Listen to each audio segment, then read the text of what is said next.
Hello, good morning, good afternoon, good evening to everyone who has joined us today. My name is Mari-Vaughn Johnson.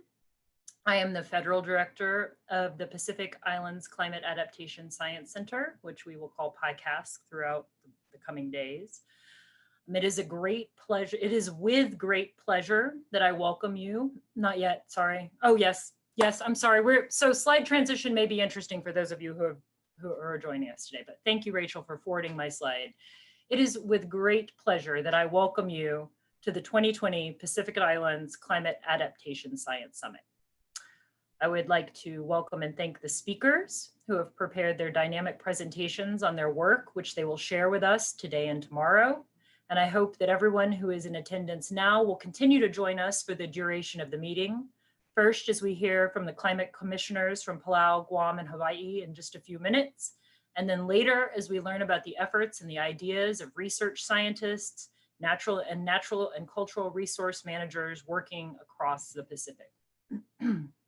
I would also be remiss if I did not welcome and acknowledge the students and the youth who are joining us today. As you bring your vibrant ideas and your energies to addressing climate change adaptation challenges, we welcome you into this growing community and we look forward to working together with you. Next slide. Today and tomorrow, we will be convening presentations and discussions around the climate change challenges that we all face, sharing the science that we have developed and applied to address these challenges, and sharing the ways that managers and communities across the Pacific have used this science to further their adaptive capacity within their own systems. However, we all know that science alone is not a solution. I'm a scientist, but science is not a solution. Science is a tool. It's a tool that we can employ to help us develop critical data that can help to inform decision-making around natural resource management. But in order to be effective at generating science-informed decisions, we have to work together. As director of PI-CASC, this is one of the central tenets of our mission across the Pacific. I'm new here. I am brand new here. I've only been here for a little over a year, but I'm committed to working alongside the people that I have met in the systems that I have been to here. PI-CASC convened this summit, but we didn't do this to talk about PI-CASC for 2 days. For those of you who are less familiar with us, we are a USGS entity and we are a member of the National CASC network. You can Google us and look us up. Briefly, our structure is such that we have a federal director, me, and you will hear from our university consortium partner, Darren Lerner, who is the university director of PI-CASC. This relationship between the two of us, I don't tell you to champion this is a model moving forward, but to share with you how we can bring two groups together and draw upon the strengths unique to academia and unique to the federal government to create an entity that has more capacity in the region. And in addition to the partnership that we have built between Darren and the universities that he represents, and me and the federal interagency that I can represent, PI-CASC is also committed to building long-term relationships.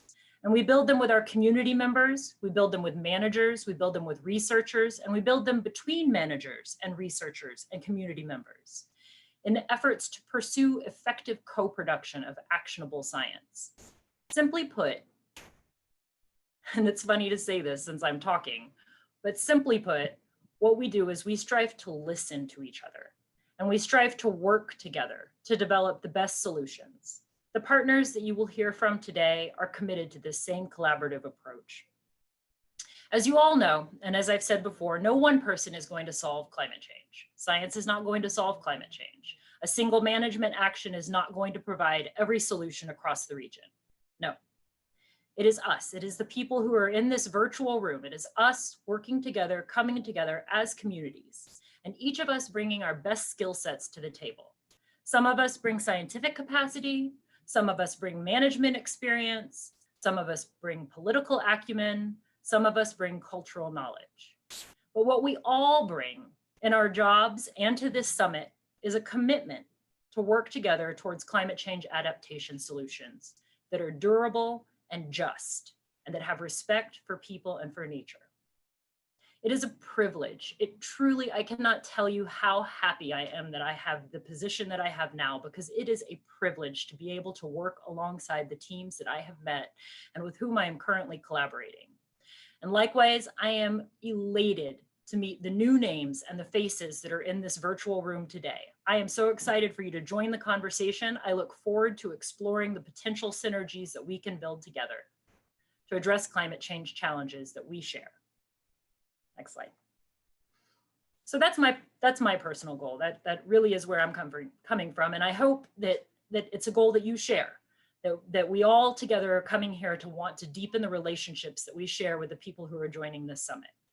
But there are also some overarching goals, because people don't put summits together just to meet each other. We also have overarching goals that I need to mention here.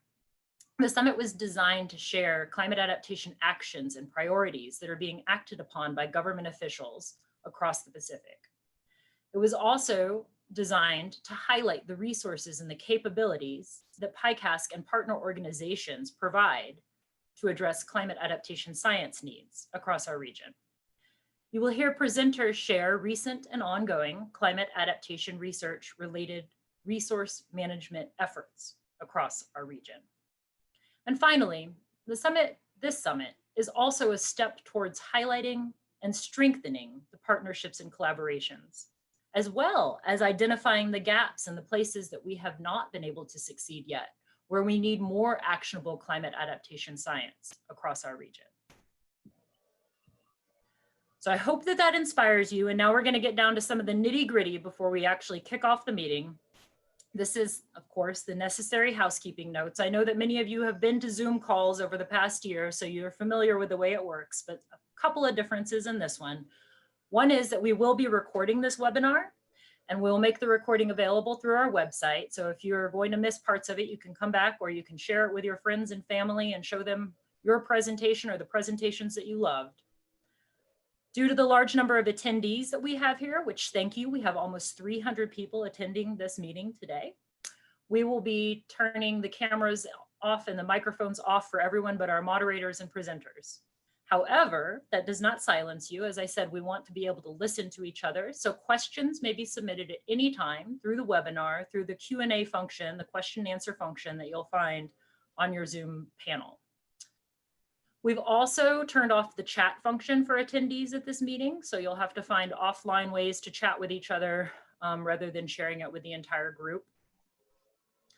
And also I would note that today is a pretty tight schedule, but tomorrow is when we have penciled in time to have a more in-depth discussion during our breakout sessions. So I hope that you will be able to join us for both today and tomorrow. I would like to note that we will share a full list of attendees with names and emails and organizations to follow this. As you noted, when I opened this, I said, good morning, good afternoon, and good evening. We have people in attendance from all across the Pacific, but we have people also from the Caribbean and from the continent that have joined us here as well. So we really do represent a group that is interested and committed to this globe. If you do not want your information shared, please email us at PI-CASC@hawaii.edu to let us know that you do not want to include your contact information for any reason. You don't have to include a reason, just say, I don't want to be on the list. So next is our agenda. This is what we're going to be doing today.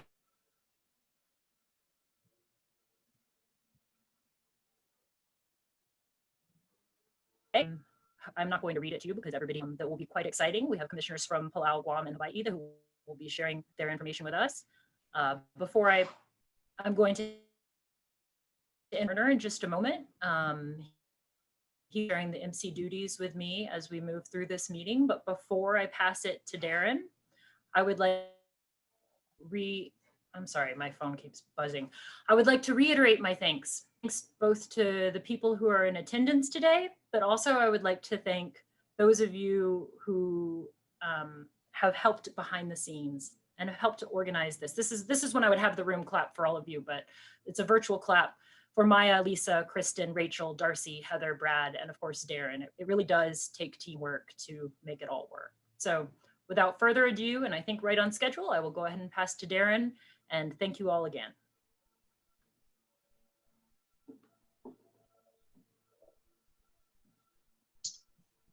Okay, let's see if this moves over to me, if you can all hear me. And I was waiting, I'm watching the attendee screen as well to see that I came up. Thanks, Mari-Vaughn, very much, and thanks for the warm welcome and getting us started here. And thanks everybody for attending. I'm happy to see we have lots of people in attendance and lots of people signed up. So thank you for that. It's my honor and privilege really to introduce the moderator for our Climate Commissioners panel. Michael Bruno serves as the provost here at the University of Hawaii at Manoa. And Dr. Bruno was the Dean of the School of Engineering and Science and Professor of Ocean Engineering at Stevens Institute of Technology in Hoboken, New Jersey, before coming here to Hawaii a few years ago. He was also the director of the Center for Maritime Security, which is a Department of Homeland Security National Center of Excellence. His research and teaching interests include ocean observation systems, climate change, and community resilience. And he's the author of more than 100 technical publications in various aspects of these fields, including the book, The Urban Ocean, which was published by Cambridge University Press in 2018. Dr. Bruno holds a Bachelor's of Science in Civil Engineering from the New Jersey Institute of Technology, a master's degree in civil engineering from the University of California at Berkeley, and he earned his doctorate in civil and ocean engineering from the Massachusetts Institute of Technology, also Woods Hole Oceanographic Institution, a joint program in oceanography and applied ocean science and engineering. Michael, thank you so much for joining us today and taking the time to moderate our first panel, the Climate Commissioners panel.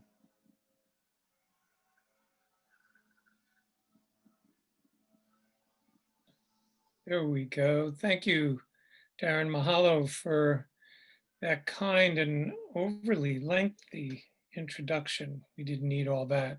We need to get as quickly as possible to our distinguished panelists. With that in mind, I'm going to make my remarks brief. I want to say aloha and welcome to all of our guests today. I know this is going to be quite an interesting and educational day for everyone involved.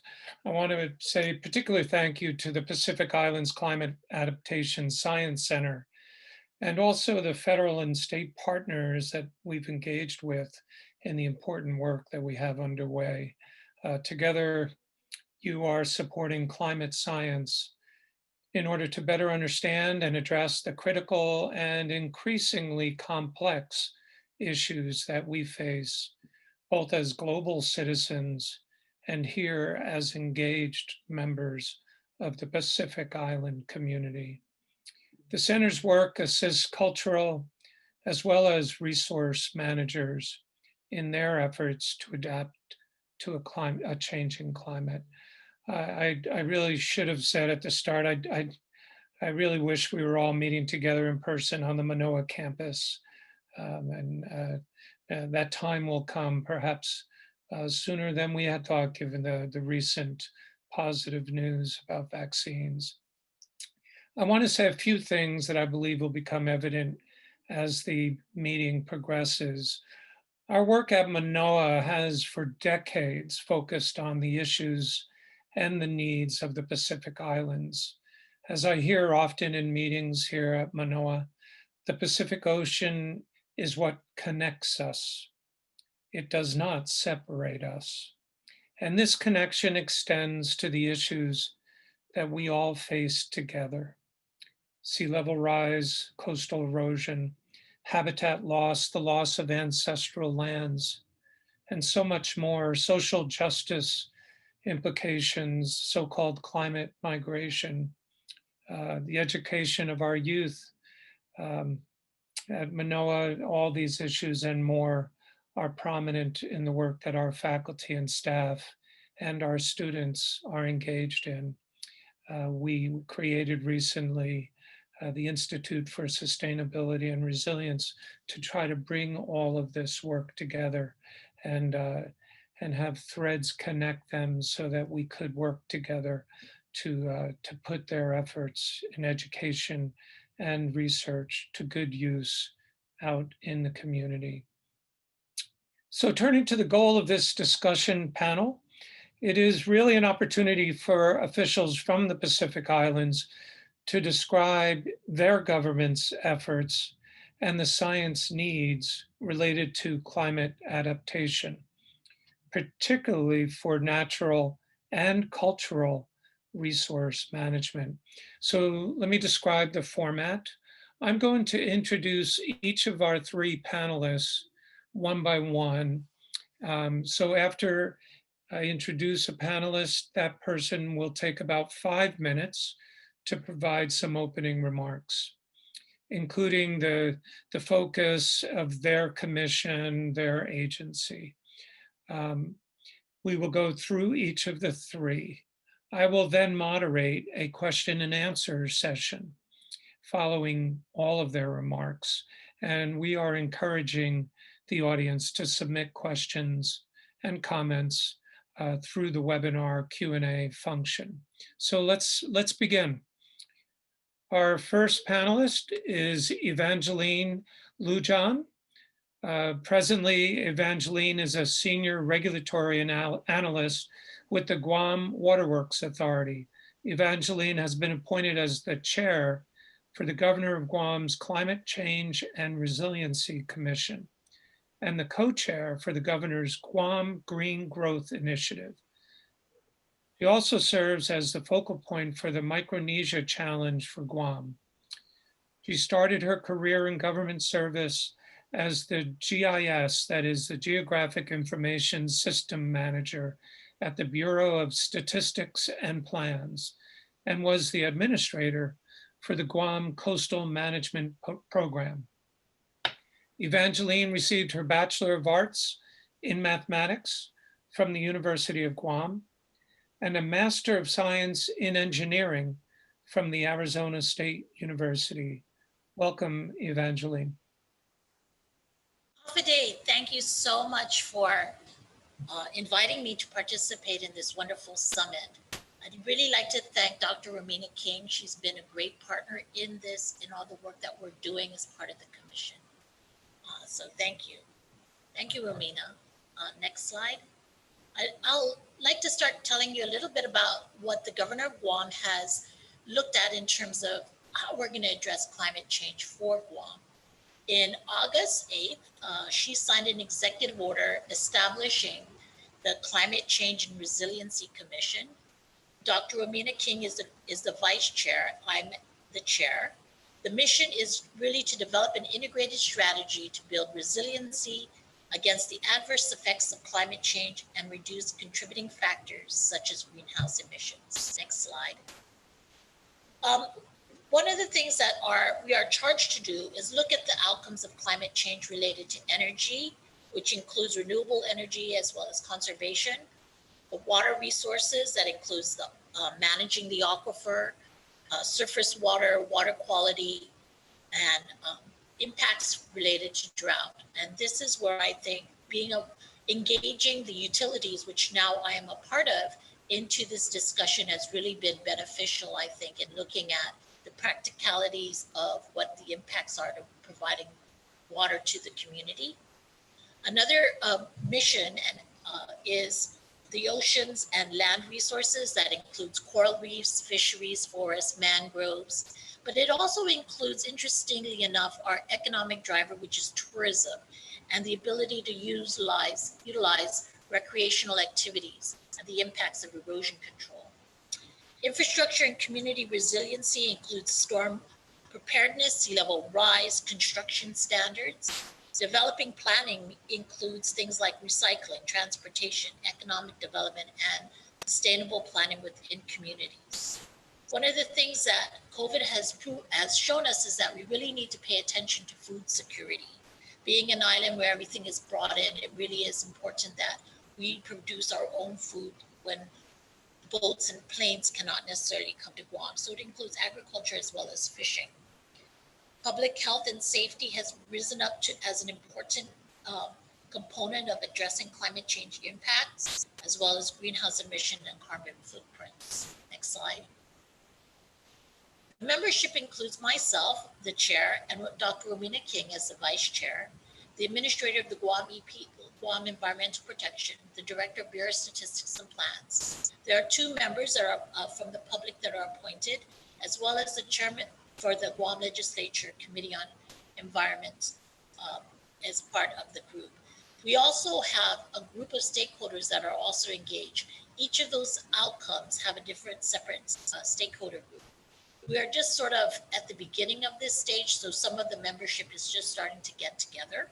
And then we had COVID, so it's a little bit taking us a while to get off the ground. Next slide. But we did start at the beginning after the commission was, after the executive order was created. We had our first working group meeting that was also partnered with PI-CASC. They did their draft report when we first got together with all the members of the commission, as well as the stakeholder groups. That occurred in October of 2019. Recently, we received our final report from that engagement, and it with the indicators for Guam and the key sectors. That was just released last week. The governor is really looking at these reports together with the commission to ensure that policies moving forward are addressing those impacts. And in the report, it really addresses threats to human health, freshwater resources, increase in wildfires, changes in precipitation that would likely lead to droughts, potential droughts impacts, damages to infrastructure from sea level rise, and as well as what would happen with strong typhoons. Next slide.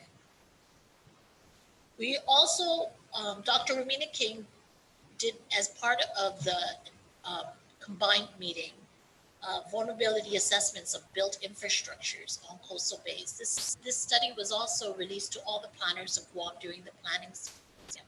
It really addresses what some of the scenarios of sea level rise and the impacts to infrastructure, critical facilities, as well as human health and safety.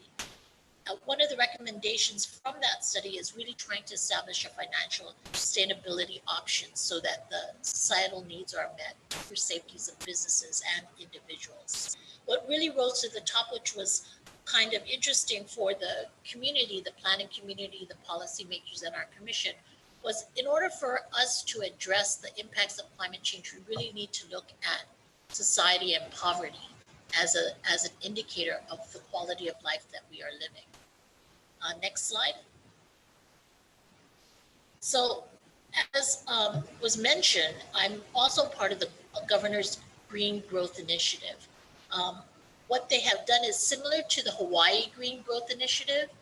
It looks across multi-sectors of different critical concerns and trying to monitor how we're trying to get to. So there's many groups. There's probably 100 people that participate in this. Dr. Romina King and I were selected to be part of the climate change portion of the Green Growth Initiative. They collaborated and consolidated different of the different United Nations sustainable goals. And we ended up having climate change across all of the different goals within the Green Growth Initiative. Some of the things that we're looking forward to doing with the Green Growth Initiative, which is fully supported by the governor, is really creating a vulnerable assessment for natural resources, as well as a multi-sector climate change resiliency plan. We are going to be working on that, and our goal is to try to have it completed by the end of 2021. Also, we're looking at sustainable financing for climate change, natural-based solutions, reduction of wildfires and emissions, as well as engaging with natural resource, engaging with the community and managing our resources, and as well as ensuring that we address poverty. Next slide. So one of the things that we've learned by participating not just with the commission as well as the Guam Green Growth, is that the youth, which I know there's several on this, they really want to be part of the engagement, and they want to do it in a multi-general fashion. They wanted to learn. One of the things they said is, we don't want to learn about climate change over the internet. We want to be able to work with people that are in policy as well as people within the agencies that are doing this day to day. They don't necessarily have that opportunity unless they work for the government. And so really, we brought this to the governor's attention, and she would really like to have mentorship programs where students work directly with policymakers as well as people within the agencies to have that technology transfer done in a more transparent way and in a more engaging ways. And another thing that we're doing is really working with the School of Engineering within the University of Guam to change our building codes. And so those are some of the priorities that we have. I'm sure that after this summit, we'll learn a lot about other types of things that maybe we need to integrate into the commission's work. I really would like to thank Dr. Romina King. She is really the partnership that brings science to policy together with PI-CASC. And so we're really looking forward to additional work. And the work that she's doing is really going to impact some of the policy that the governor as well as the commission will be doing in the future. Thank you.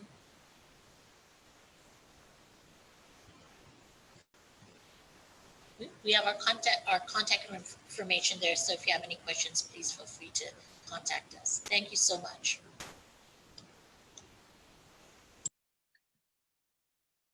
Thank you, Evangeline. That was fantastic. And I'm sure there will be questions as we move on in the panels. So our next panelist is from Palau. Javier, I hope I'm pronouncing your first name correctly, but you can correct me when you come on. Mr.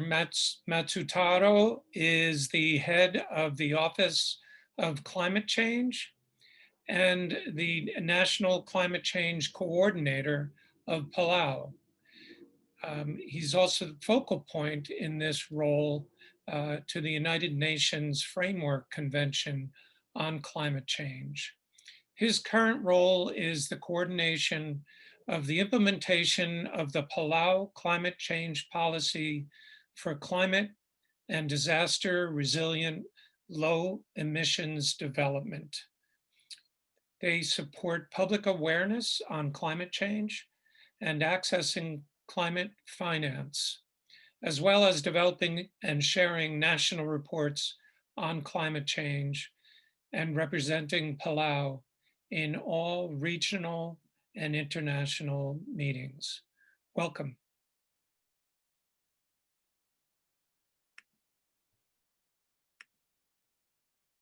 Hi, good morning from Palau, and thank you for having me. Javier is fine. It depends what region I am at. To me, it's all the same. It's Xavier in English, Xavier, Javier, Xavier are the variations of the name, and to me, it's all one and the same. So it's fine. Maybe I'll just give a quick history of our office. So we're relatively new. We were formed back in 2015, so just 5 years ago. And prior to that, we're a division of a larger office. But our key function is coordination. And so we coordination climate change activities and information locally, nationally, regionally, and internationally. And by that same token, we also do outreach and awareness whenever possible. We're also the government technical and political focal point, and we're also tasked with developing, updating, facilitating the mainstreaming of our Palau climate change policy. just recently, we've completed a climate assessment that uh, was done in support by the Pacific Island Regional Climate Assessment Team. And it looked at the 5 key vulnerable areas, and that is increased air temperature, coral reef bleaching and loss, stronger storms and weather events. The finding so far is it's not necessarily going to be frequent, but what is certain is when it does happen, we're going to have more stronger storms. Sea level rise, our region is considered a hotspot, so it's projected to increase at higher rates than most of the world, and then increased precipitation overall. And in this assessment, it gives implications of these list of risks and some recommendations for our consideration. So the timing was just right in terms of doing this assessment because the Palau climate change policy, which was developed in 2015, expires this year. So we are now in the process of updating it. And we're fortunate enough that this assessment was done. So we've done sort of the science-based aspect of the policy. What we would like to now integrate into it is some form of geospatial mapping of those risks.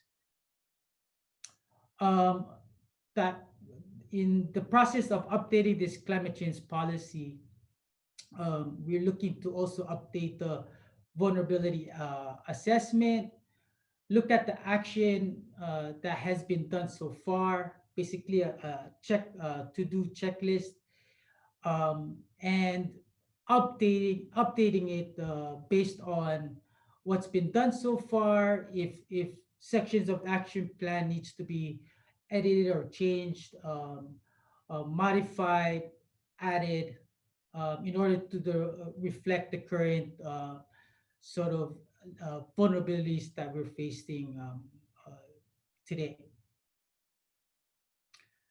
The climate change policy has a monitoring and evaluation section, but we noticed when we did the reporting of on its implementation,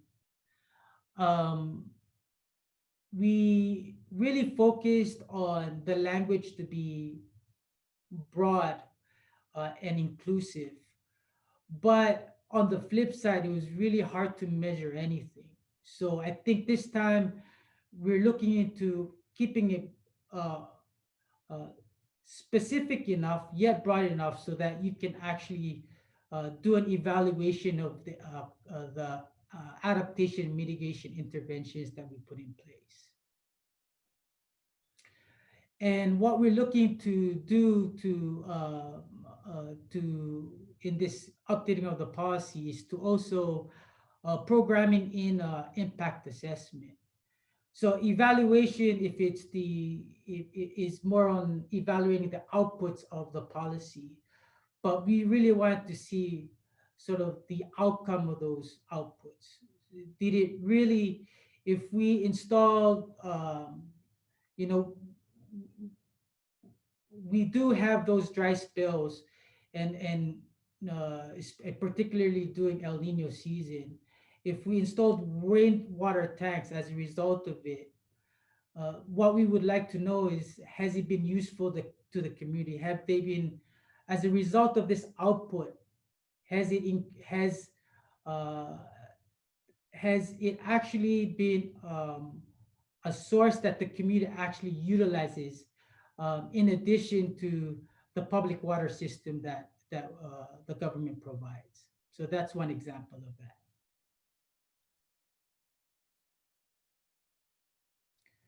And so if this climate change policy is sort of the nationwide cross-cutting overarching policy, then we would like to zoom in more into the state level, more localized planning. And so we are now working on um, the state level national adaptation plans. And those action plan that you see in the policy will then be detailed and tailored specifically to the risks that are being faced at the state and local level. We're planning to integrate or put in place a system of citizen science. This is something we have learned from Hawaii. And what it is we're putting in stations where people can put in their cell phone cameras in areas that we know are prone to flooding during king tide events. And so over time, what we're hoping to do is to be able to track the progression of sea level with this citizen science program. And we also wanted to pay particular attention to cultural and heritage sites. So the Ministry of Community and Cultural Affairs have done an initial assessment. So we're looking to, once it's finalized, to incorporate some of those assessments into the national plan and the recommendations. And if there's anything more to add, we'll be in consultation with that ministry to add on those recommendations.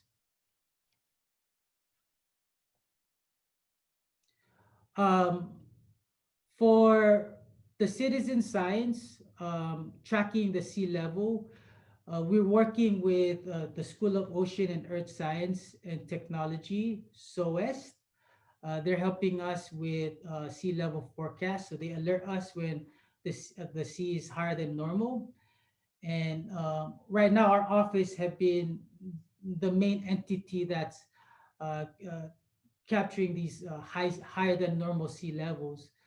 But we're hoping that with the citizen science, we'll get a little bit more broad coverage and more consistency in making sure that whenever there's flooding, that imagery can be captured. We're also doing the same with the Pacific Island Ocean Observation System. They're helping us with that in that regard. So climate change, because it's such a, it covers so many different sectors. Us alone, we're a staff of 5. And so it's really hard to cover all the mandates from the local, national, regional, and international level. So at least nationally, we have a National Climate Change Coordination Committee that essentially helps us with the mainstreaming of the action plan section of the climate change policy. And then they have within each sector a group of working groups. And they're the ones that are from the relevant offices that are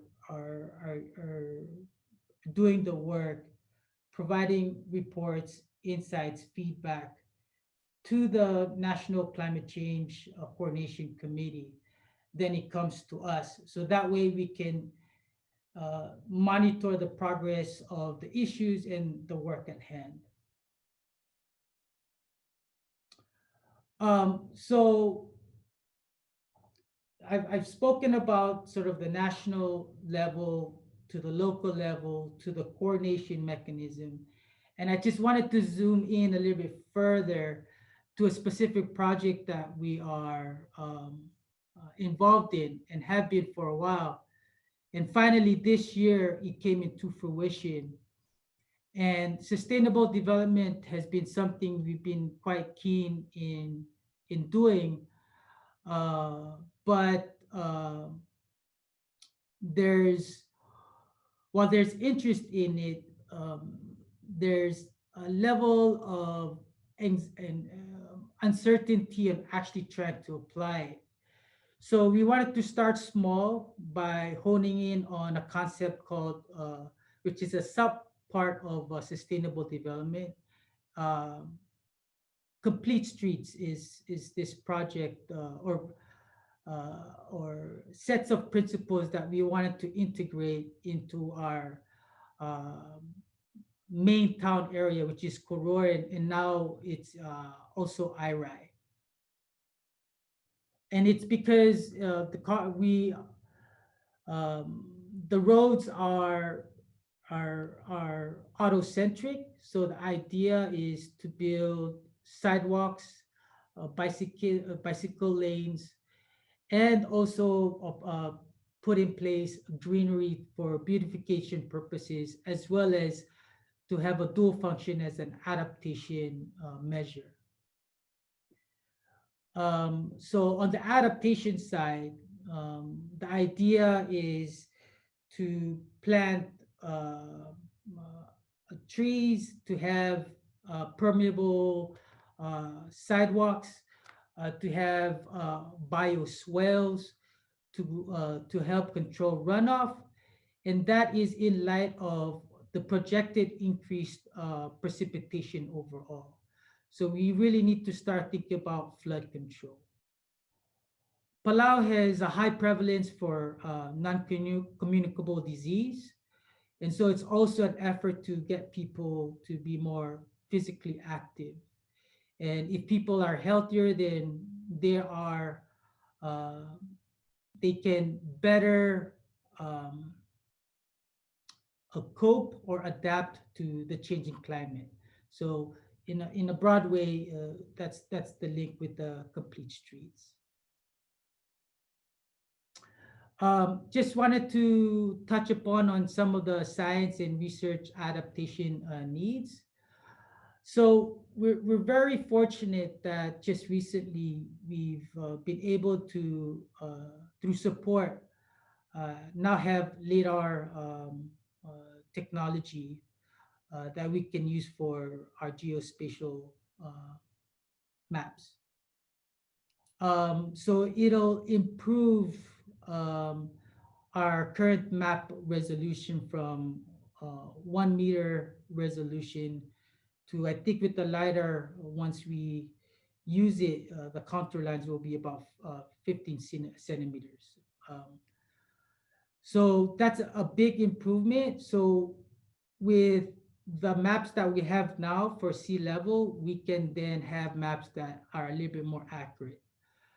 But we are only limited to developing bathtub sea level maps.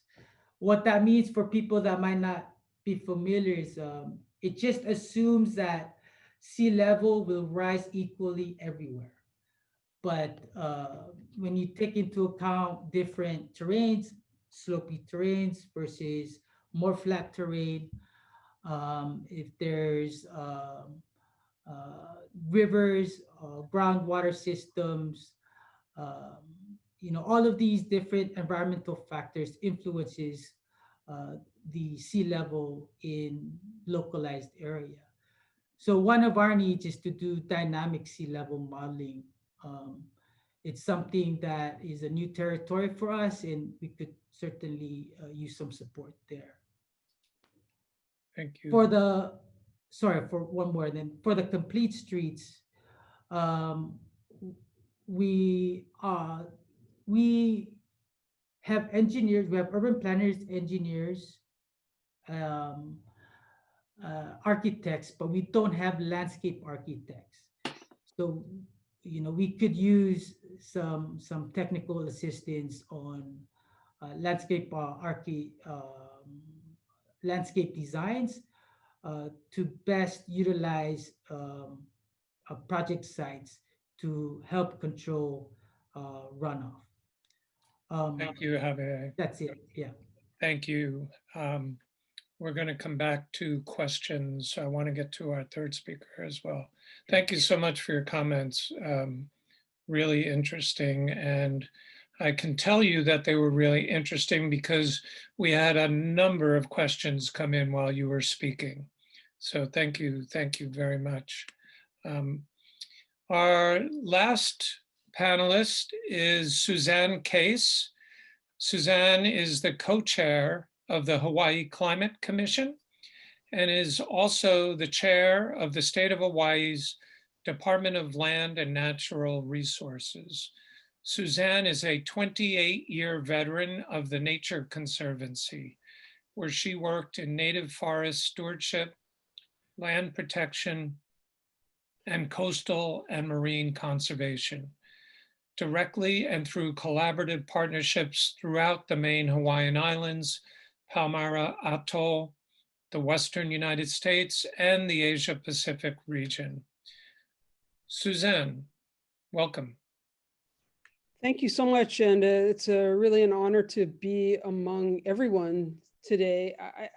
I was just remarking that the fact that we can have this kind of a meeting with climate commissioners from around the Pacific shows you how strongly, especially island communities, have taken the initiative to tackle climate change on both the mitigation and adaptation side. So it's really interesting to hear the work of the commissioners from Palau and Guam, and just to share ideas. And that's really what the Climate Commission, certainly in Hawaii, is about. It's about coordination and collaboration and sharing ideas at multiple levels. So the Hawaii Climate Commission Mitigation and Adaptation Commission was formed by the legislature in 2017. It was really a direct response to the need to ensure that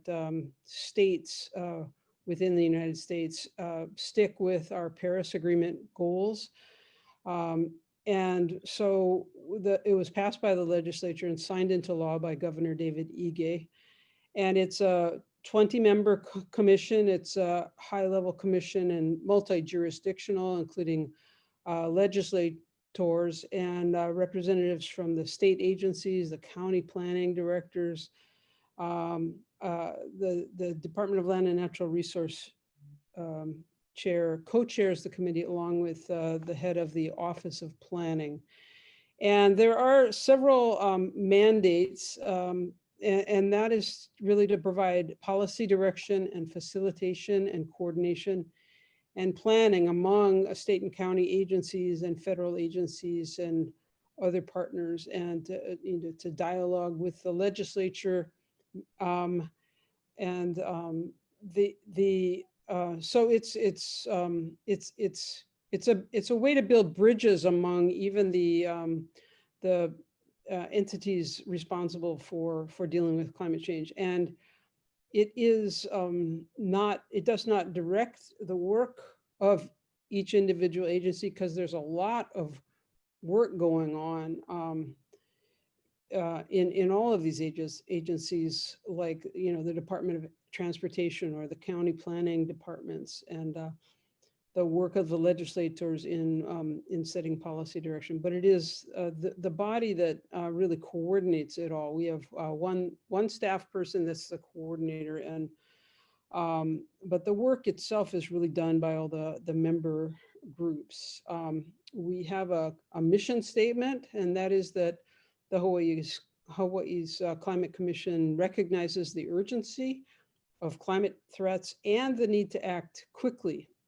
And it promotes ambitious, climate neutral, culturally responsive strategies for climate change adaptation and mitigation in a manner that is clean, equitable, and resilient. And those are all very intentional statements about how we are going to do this implementation.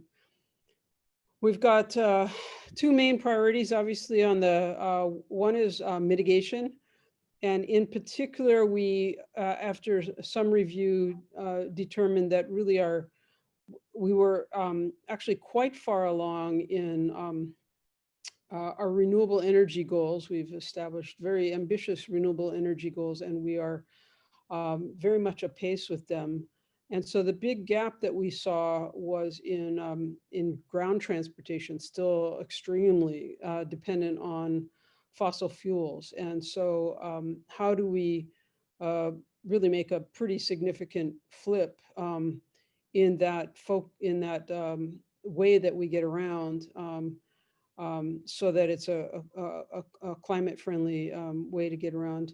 And then on the adaptation side, in particular, we are focusing on sea level rise and their impacts, which our fellow island nations and states will be sympathetic to, because so much of what we do focuses around the coast. And the Climate Commission itself really grew out of a prior task force, the Sea Level Rise task force, that produced a very powerful tool that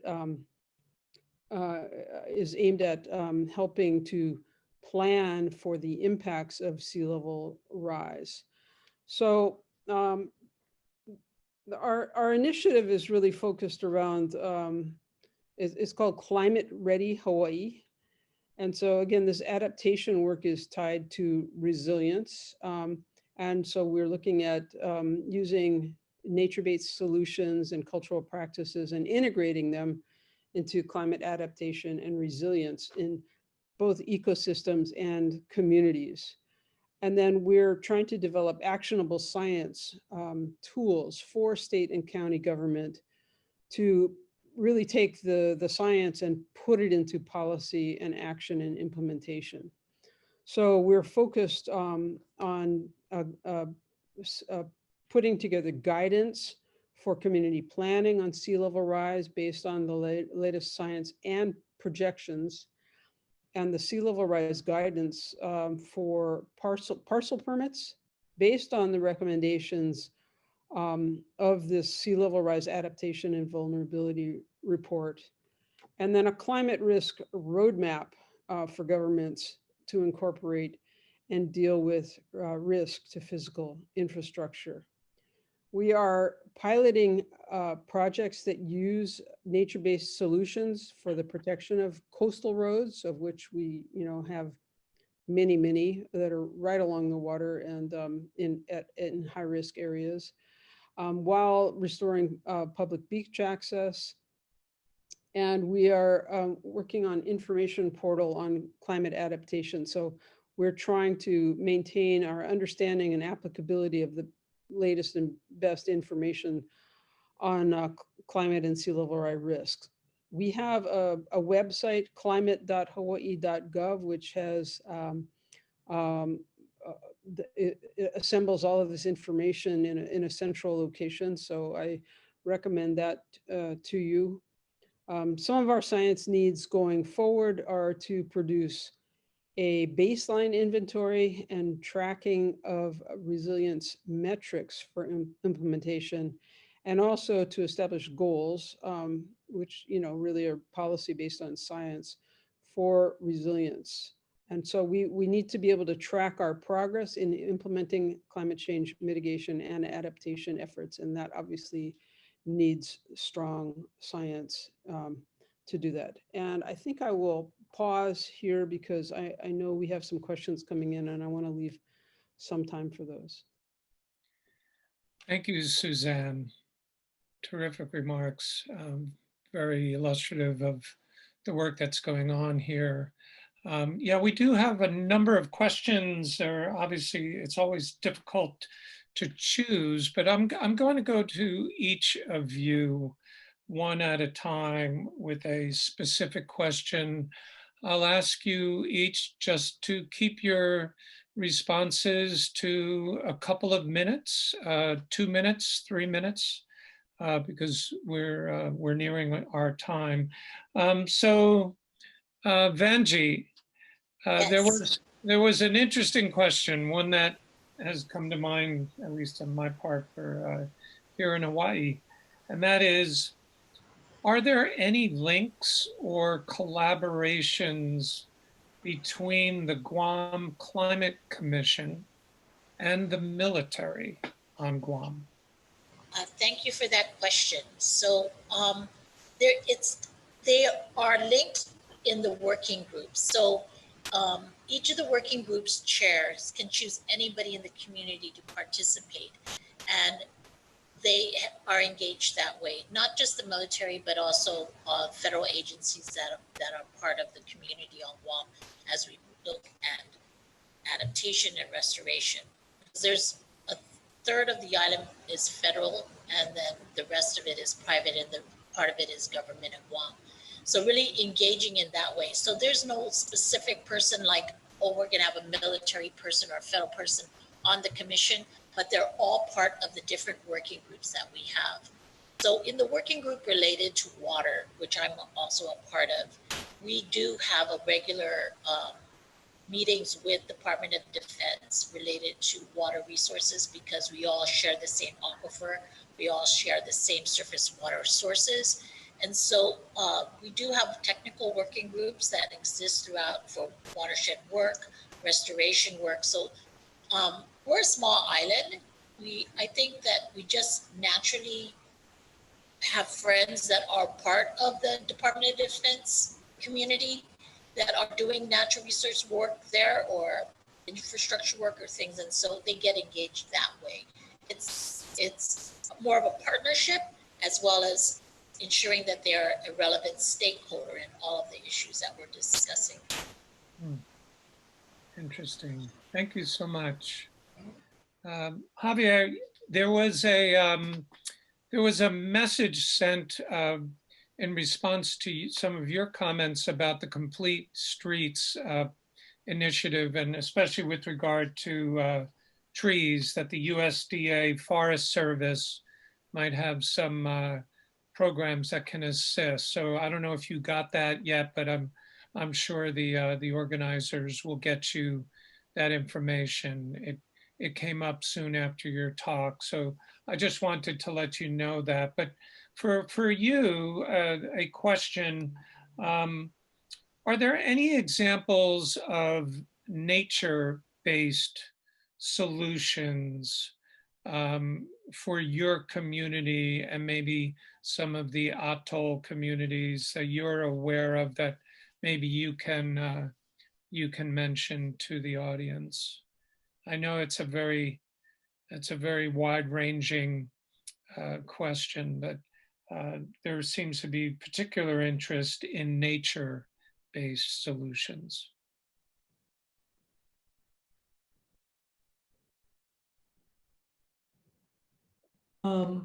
Yeah, one that I can think of is erosion control. And this is something that we actually did in collaboration with Tonga. And it was a kind of a peer-to-peer sort of knowledge exchange on how we do things traditionally. And with them, they integrated more of a hybrid with using concrete. So I'll just get into that that bit. So what they did is they put these concrete slabs. Well, first of all, they did an assessment of the current flow, and on a beach that was eroding, and they put with the current. They found that the current comes from, the north to south. They put the pillars about 45 degrees to trap the sand. And over time, they were able to build up sand and create more land. And it's something that we also do traditionally. Instead, we use tree logs to trap the sand to prevent erosion. Now, this is very anecdotal. The currents are quite dynamic, and they change seasonally and sometimes by decade or longer. And so this is something that I think can be done as a temporary solution, but longer term observation needs to be in place in order to see its level of effectiveness. So that's one of the nature-based solutions that we've applied in Palau. Thank you. That's really interesting. Of course, it's entirely nature-based when the materials are natural, like logs, sometimes even stones that fall down off a hilltop. But thank you so much, Suzanne. I've found this to be a pretty interesting one. What is being done to prevent plant, bird, and invertebrate extinctions in light of climate change? Is there any thinking out there that you would say is outside the box? Yeah, I think one of the most interesting things, challenges that we have going on right now, and it's very, very urgent, is the potential extinction of our highly endangered forest birds. And we are definitely finding that the mosquito-borne diseases that have, started out in the lowlands, that they were kind of maxing out at a belt of about maybe 4,000 feet, and that with warming has climbed, and so the threat of mosquito-borne diseases is that the refugia is growing very, very much smaller, and the birds are the numbers are going way down. So I think one of the most interesting things we're working on is potential ways to essentially develop a birth control type of methods for mosquitoes that might be able to apply certainly on a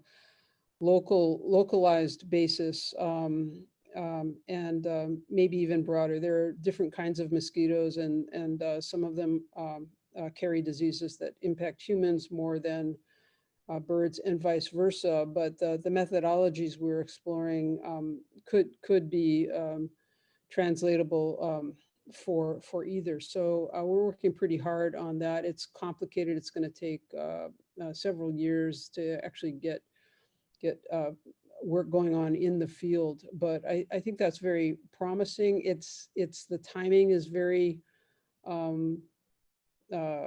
tight.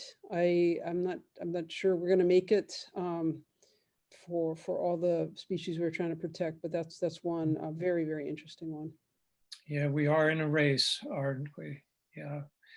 Yeah, so thank you. Thank you all three for taking time out of what is clearly a very busy schedule for all of you, dealing with critically important issues across the Pacific Islands. A great way to start our meeting. I know that we are heading to a break now before the next panel comes up. So Darren, I'll hand it off to you.